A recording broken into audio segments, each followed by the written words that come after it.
fils d'un marchand de vin. Delaunay entra d'abord comme employé chez un marchand drapier mais, passionné pour le théâtre depuis l'enfance, il y resta peu de temps.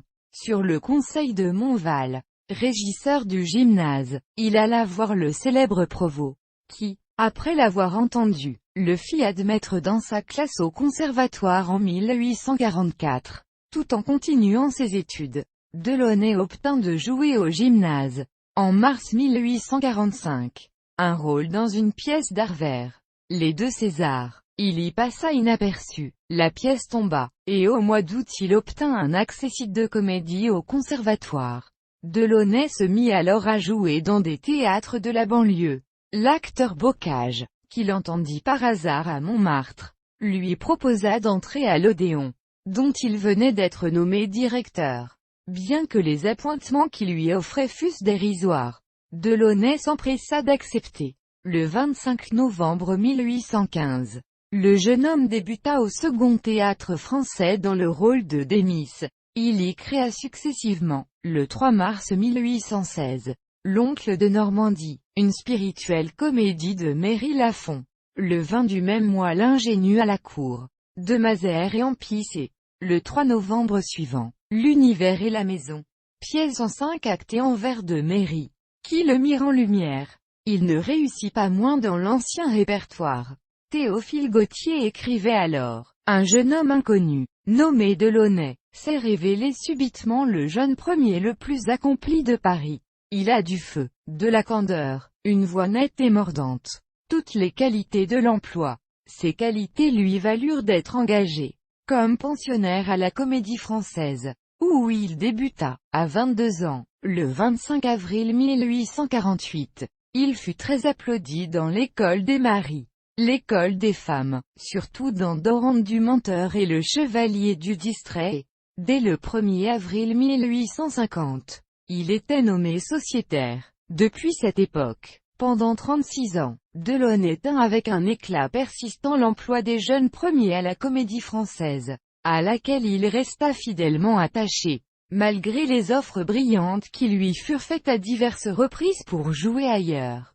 Sociétaire modèle et comédien hors ligne, il reprit, outre les pièces du vieux répertoire, des rôles dans des pièces du nouveau répertoire, où il se fit vivement applaudir, notamment, L'Honneur et l'Argent, Le Gendre de Monsieur Poirier, Hernani, Marion Delorme, Le Demi-Monde, Le Marquis de Villemé, Don Juan d'Autriche, Mademoiselle de Belle-Île, etc. Ses créations furent très nombreuses. Il faut citer d'abord ses rôles de Fortunio dans Le Chandelier et de Valentin dans Il ne faut jurer de rien, d'Alfred de Musset. Il y excella et contribua puissamment, avec Louise Rosalie Allan-Despréaux, à révéler Alfred de Musset comme auteur dramatique.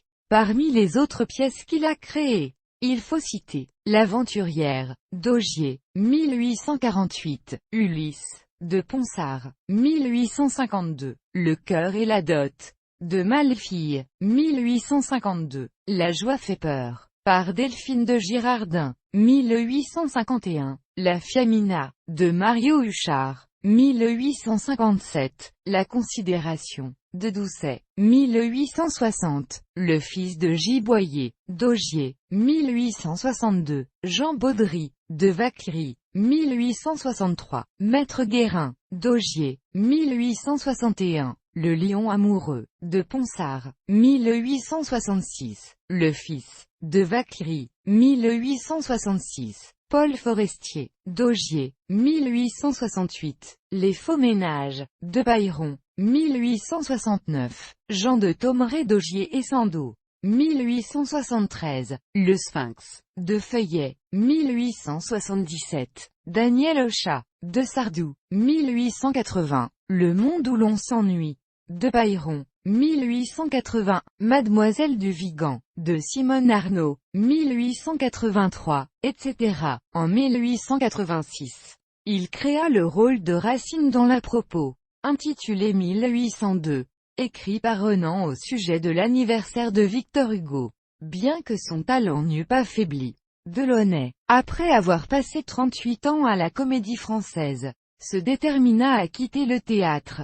le 1er avril 1886. Lors de sa représentation d'Adieu, le 16 mai 1887, il reparut dans Le Menteur, Le Misanthrope, Le Chandelier, où il fut l'objet d'une ovation enthousiaste. Avant de quitter le public, il s'avança vers la rampe et prononça un petit discours d'adieu au milieu de l'émotion générale. Après avoir quitté le théâtre, il continua au conservatoire le cours qu'il faisait depuis novembre 1877. En août 1895, il fut mis à la retraite pour ses dernières fonctions. Il vivait paisible, s'occupant de son jardin et de ses fleurs dans sa maison de la rue des Missionnaires à Versailles. Lorsqu'il succomba aux suites d'une crise de diabète, il fut inhumé au cimetière de Montmartre. Jules Ferry, alors président du Conseil, l'avait nommé chevalier de la Légion d'honneur, par décret du 4 mai 1883. Dans ses souvenirs, Delaunay a raconté qu'il allait quitter la Comédie Française et donnait déjà sa série de représentations d'adieu lorsque